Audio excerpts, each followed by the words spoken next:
All rise. The Honorable Judge Lawrence Adams presiding.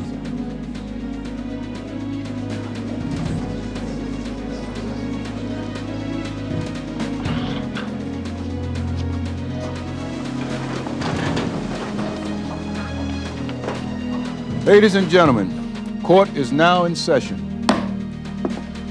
People may proceed with their case.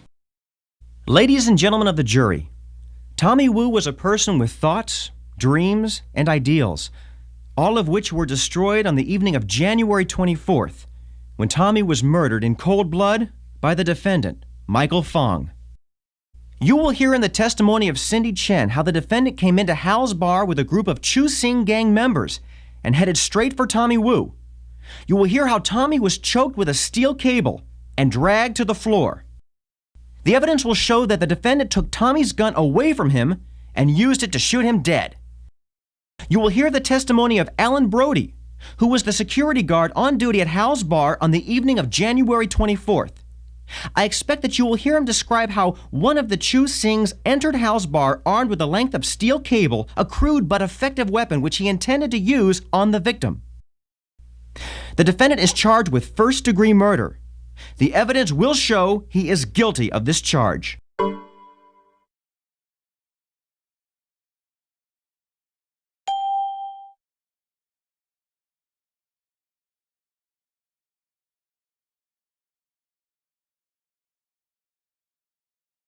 At this time, Your Honor, the people call Alan Brody to the stand. Please state your name and occupation for the record. My name is Alan Brody. I was the security guard on duty at Hal's bar on the night of January 24th. You may proceed.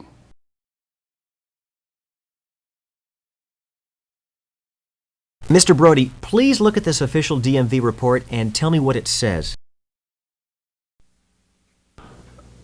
It says that Michael Fong has a Nissan Sentra registered in his name with license plate number A586KVO. Mr. Brody, what does this photograph show? Oh, that's a photo of the parking lot taken from the security camera footage at Hal's on the same night, January 24th.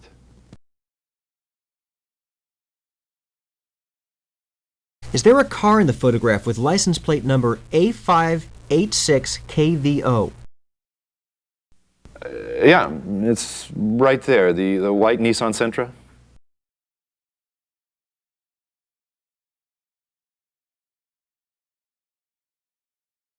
Mr. Brody, did you notice anything unusual about the people that went into Hal's bar with the defendant on January 24th?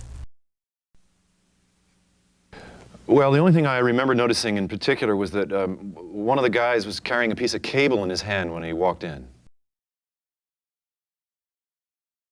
Would you please describe the cable the guy was carrying? Sure. Well, it looked to be a steel cable, and, well, it was pretty thin, you know, I don't know, quarter of an inch, eighth of an inch, something like that.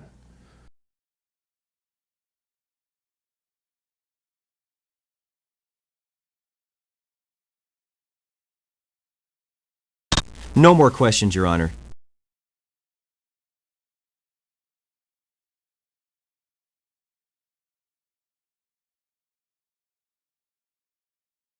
Mr. Blaine? No questions, Your Honor. You may step down. The people would like to call Cindy Chen to the stand. You may proceed.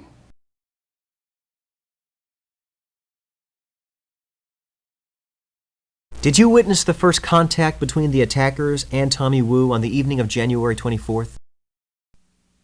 Yes, I did. It was around 10 o'clock, and I was playing pool with Tommy and a few of his friends when these three Chu Sing guys walked in.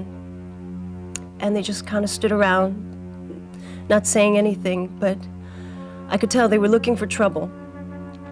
And so Tommy told them to leave, and he showed them that he had a gun, and they left. What happened next? Well, we played pool for a while longer, and about 11:30 or so, the True Sings came back, but this time there were more of them. And one of the guys had this thin metal wire, and he wrapped it around Tommy's neck, and he pulled him down to the floor, and the other guys started kicking him. And Tommy's friends, they tried to help him, but they were outnumbered. And it was just, it's really hard to remember exactly what happened then, but I was screaming for those guys just to leave him alone.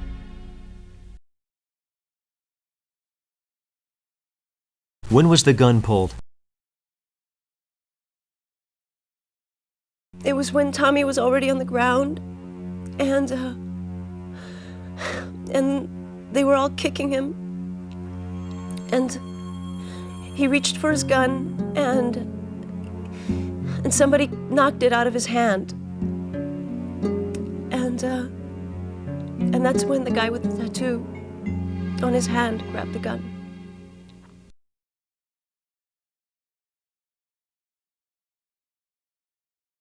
What happened then? I was knocked out of the way, and I heard the gun go off, and everybody ran away, and I went over to Tommy, and I knelt beside him, and I tried to hold up his head, but he was shot right here. And I tried to stop the bleeding with my hands, but he was already gone.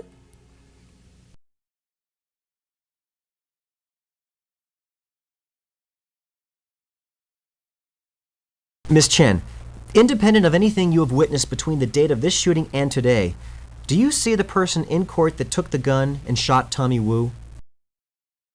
Objection, Your Honor. This identification should not be admitted because it is the culmination of a bad lineup. At the time of the lineup, my client was the only person showing obvious signs of battery from the police brutality that he endured during his arrest. It was common knowledge on the street that the defendant had been beaten, and none of the other members of the lineup showed similar markings. Therefore, it did not meet the conditions required by law that all participants be physically similar. It's obvious that the lineup is unfairly suggestive and thus invalid. Counselors, please approach the bench. Counselor, I tend to agree with Mr. Blaine about the lineup. What is your legal response?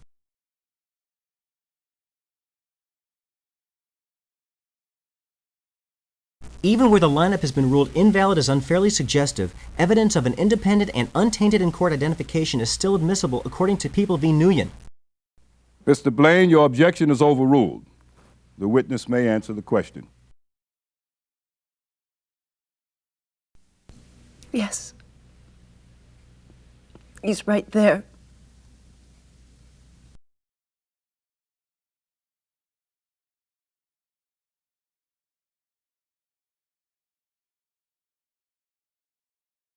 No more questions, Your Honor. Mr. Blaine? Cindy, I know that this is hard for you.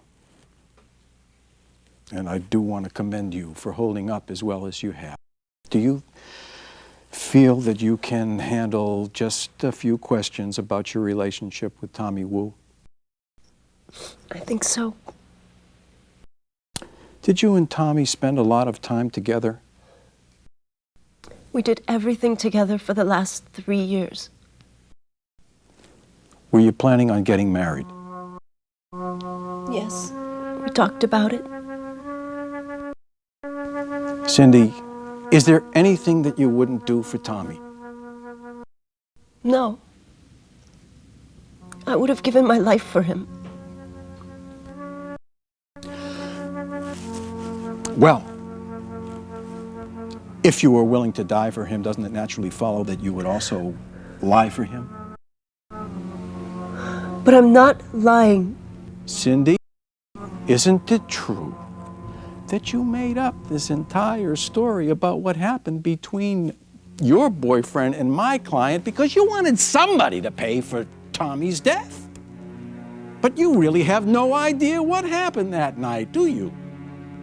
Objection. Argumentative. Objection sustained. You did not actually see my client point and shoot the gun, did you?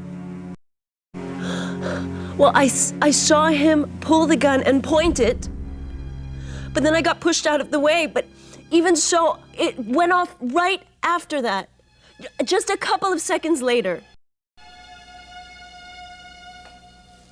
Your boyfriend was a gang member, wasn't he? No. Tommy hung around a few of the Spring Street boys, but he was never a member of a gang. Oh. I see. His friends that were with him at the bar, they were in the gang, but Tommy wasn't. Look, I wouldn't know about them. The night that Tommy was shot, that was the first time I'd even met those guys. Okay, you're going to have to excuse me. I am confused. If Tommy wasn't in a gang, why would he go to a bar and carry a gun to go and play pool with some of his friends? He carried the gun to protect me, okay? Look, Hal's bar isn't exactly the safest place in the world. How many people were involved in the fight that night? More than 5? Yes, I said that. More than 10? Well, I don't know. That's right, you don't know. 15 people were in the bar that night. There was a barroom brawl amidst all the noise, all the confusion, chaos. There is no way that you could tell who shot who, is there? Look, I didn't have to see it. I was there. I was holding him. He was bleeding. He told me, I'm not gonna live until the cops come. Tell them Michael Fong took my gun and shot me. Your Honor, objection. I move that the last statement be stricken from the record. It is pure hearsay. Counselor, what is your legal response? Your Honor, according to the evidence code, a statement made by a dying person respecting the cause and circumstances of his death is not made inadmissible by the hearsay rule if the statement was made upon his personal knowledge and under a sense of immediately impending death. Motion denied. The statement stands. And no more questions.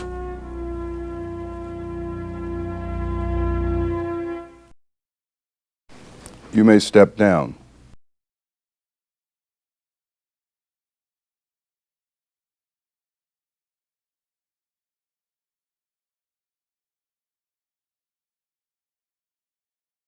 At this time, the people call Detective Gonzalez to the stand. Please state your name and qualifications for the record. My name is Detective Gonzalez. I'm a homicide detective for the Los Angeles Police Department. I have expertise in the area of gang activity and homicide investigation. I have qualified to testify as an expert on this subject in both the Superior and Municipal Courts. You may proceed.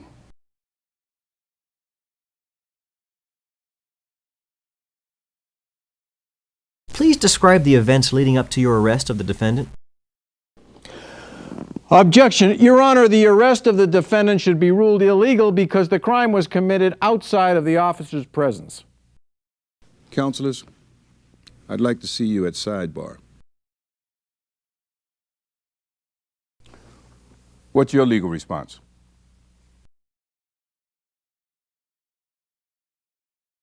According to the penal code, an officer may arrest any person who has committed a felony although not in the officer's presence. Since the crime of murder is a felony and since the officer had reasonable cause to believe Fong was guilty of the offense, the arrest is proper. Mr. Blaine, your objection is overruled. The witness may answer the question.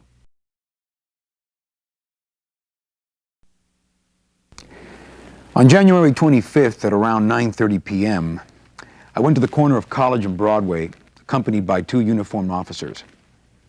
After cruising the area for about half an hour, I noticed a young man lighting a cigarette.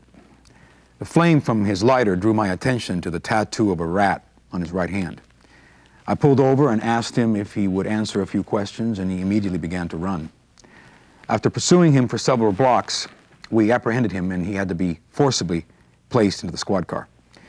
He carried a driver's license by which I identified him as Michael Fong. We then took him to the station house to be booked.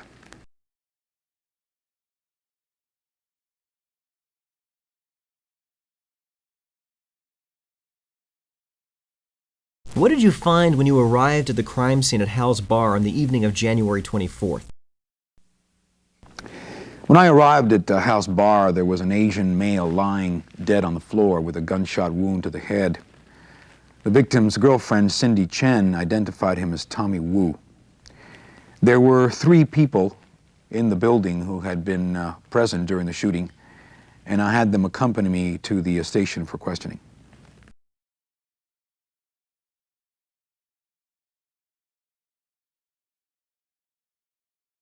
Do you recognize the tattoo in this photograph? Yes. That's the tattoo on Michael Fong's right hand. I took that picture the night he was booked. Based on your expertise as a gang investigator, do you have an opinion about whether this particular murder was gang-related? Objection. Your Honor, the prosecutor is just trying to prejudice this jury with these evil insinuations of gang activity. This is clearly more inflammatory than relevant and should be excluded because it's improper opinion testimony. Counselors, I'd like to see you at sidebar. What's your legal response?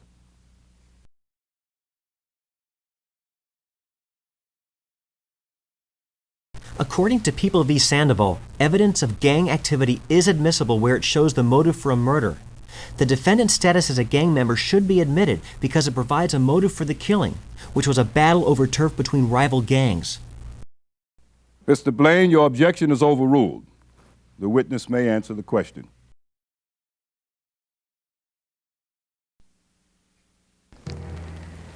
Yes, in the course of the last several years, I have noticed that a turf war exists in the area adjacent to the location of this murder. I have investigated 16 separate gang shootings involving the Chu Sing and the Spring Street gangs. There have been 3 other incidents right there in Hal's Bar involving these 2 gangs. I have become aware that Hal's Bar is claimed as the gang turf of the Spring Street Boys, based on the gang graffiti found on the premises, and based on my knowledge of the assaults that have taken place there. The fact that the assailant had a rat tattoo, the symbol of the Chu Sing, on his hand, and the fact that the crime occurred in Hal's Bar, causes me to form the opinion that this murder occurred because of the pre-existing gang war.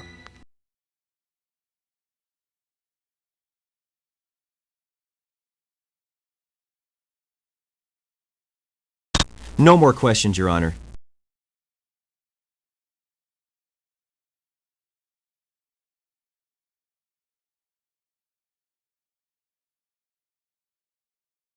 Mr. Blaine? Detective Gonzalez, isn't it true that because you did not personally witness the killing, you can't say for sure of your own personal knowledge whether my client killed the victim or whether Tommy Wu either intentionally or accidentally shot himself in the head? Objection. Compound question. Objection sustained. Please rephrase the question. Detective Gonzalez, isn't it true that because you did not personally witness the killings, you can't say for sure whether my client killed the victim or whether Tommy Wu accidentally shot himself in the head? Yes, that's true. Detective Gonzalez, did my client say anything to you when you approached him on the evening of January 25th? Yes, he said quite a lot. Loud obscenities, mostly.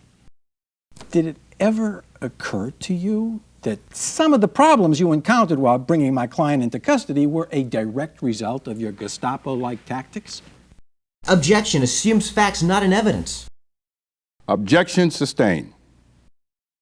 Would you say that the arrest was a difficult one, Detective Gonzalez? Well, Mr. Fong ran down the street, threw a trash can at a police officer, and finally had to be tackled. I think that could be categorized as a difficult arrest, yes. Isn't it true that he pleaded with you to let him surrender and you continued to beat him anyway? No, that's not what happened.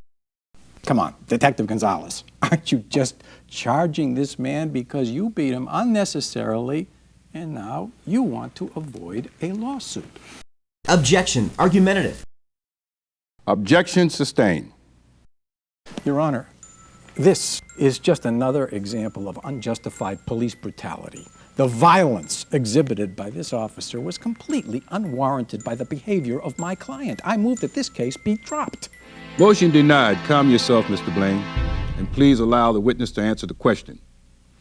Go on, Detective. The defendant is being charged because he's suspected of murder. Now, Mr. Fong was injured while attempting to assault the arresting officers, so I'm not the least bit concerned about a lawsuit, no. No further questions. You may step down.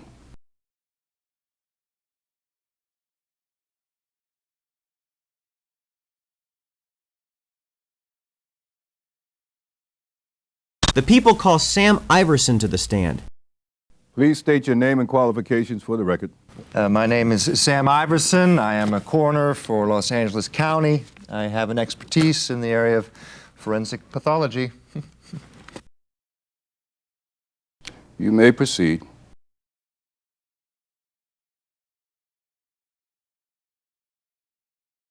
Mr. Iverson, can you tell me about these photographs? Yeah, those are pictures I took of the deceased's gunshot wound. Your Honor, I move to suppress these photographs. They're being offered by the prosecutor just to inflame the passions of the jury. Counselors, please approach the bench. What's your legal response?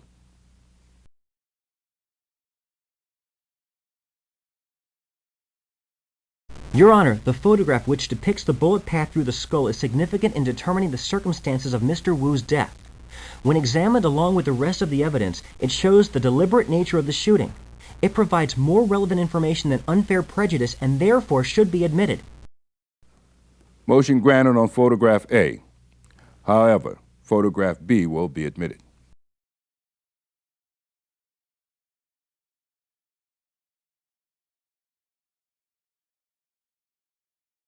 Is the angle of the actual bullet path through Tommy Wu's head consistent with the scenario depicted in this drawing?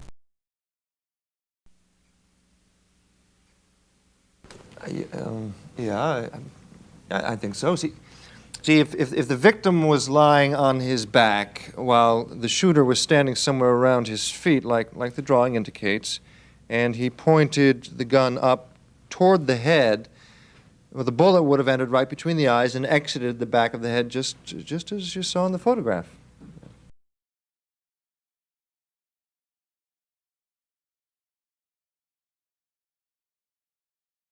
Mr. Iverson, can you describe the significance of this autopsy photograph? That's a picture I took of the abrasions on the victim's neck.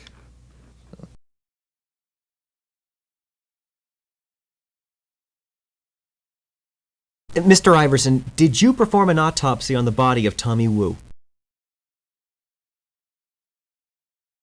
Yes, I did. There were some contusions on the thighs, some abrasions on the neck, and 2 ribs were fractured. There was a gunshot entrance wound to the center of the forehead, just above the nose. A portion of the bullet exited through the back of the head, just to the base of the crown. Well, the cause of death was certainly the gunshot wound.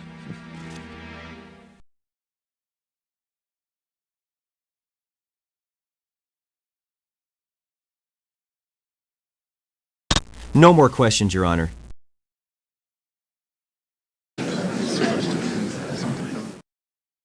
Mr. Blaine? Mr. Iverson, I would like you to take a look at this short animated simulation of the event which took place at Hal's Bar on January 24th.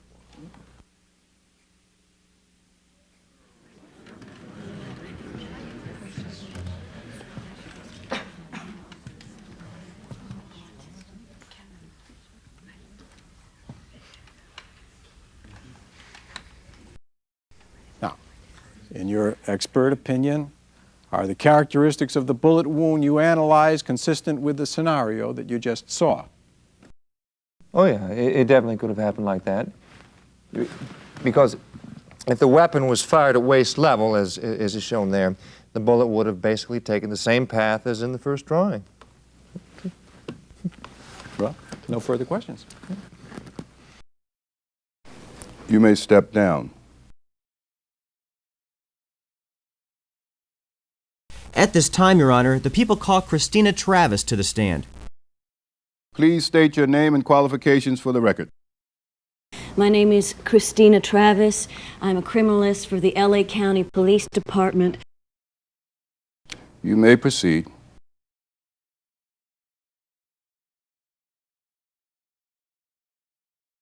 Can you explain your analysis of the shell casing that was found at the scene? Yes. Now what I did here was, I took the gun that was found at the crime scene, a .25 caliber semi-automatic weapon, and I fired a test round. Now because the gun is a semi-automatic, a casing is ejected when the projectile is fired. An examination of the casing that is ejected will show tool marks on the exterior from the barrel as it is ejected, and also on the primer from the firing pin. The ejector marks on the test casing and the casing found at the crime scene when examined under a microscope were exact, and it showed that they were fired by the same gun. I also looked at the indentation from the primer and I noticed the same thing. See, because in every object there is a clue, and I always figure out how to interpret it.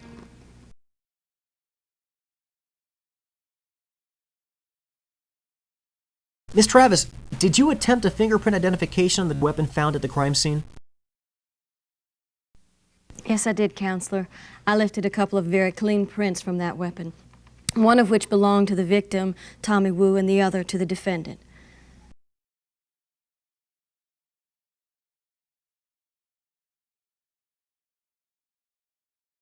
Miss Travis, did you do a tool mark ID on the markings on the victim's neck?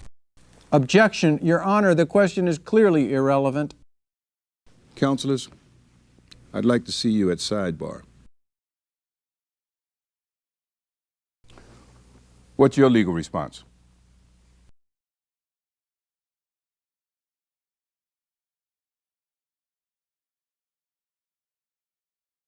If the defendant was involved in inflicting criminal harm, then the defendant may be found guilty as a conspirator of the harmful acts of his accomplice.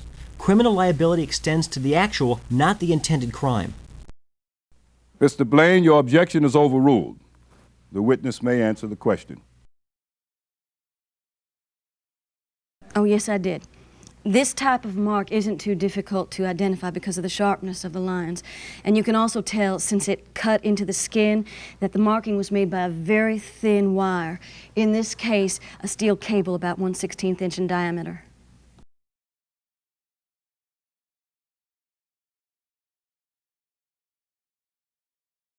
Are you familiar with this tool mark identification on the bruise on Tommy Wu's thigh? Yes. The bruise was consistent with the same size and shape of the defendant's heel mark from his boot, the ones he was wearing on the day he was arrested. You know, there's a little saying that we have down at the crime lab I hear from time to time about this kind of tool mark ID. It goes, you know, even if a man won't tell his tale, his shoes will sing the song.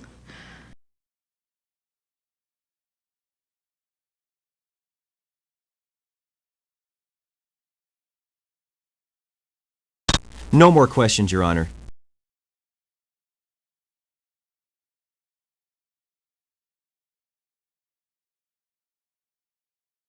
Mr. Blaine?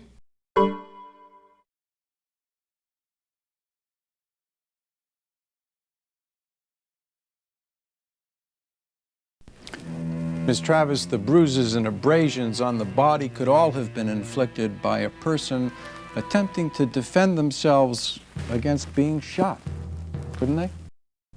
Well, I suppose that could be consistent with the scientific evidence. And would I be correct in assuming that nothing in your findings would be inconsistent with the possibility that the victim accidentally shot himself in the head while attempting to shoot my client? Well, the scientific evidence is incapable of completely reproducing the events of that night, Mr. Blaine. That's why we rely on the testimony of other witnesses. Thank you. No further questions. You may step down.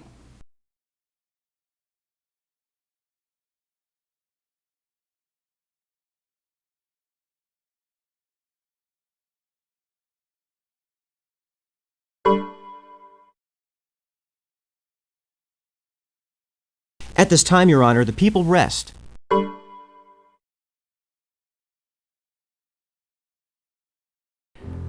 Your Honor, I would like to make a motion to dismiss this case due to the insufficiency of the evidence.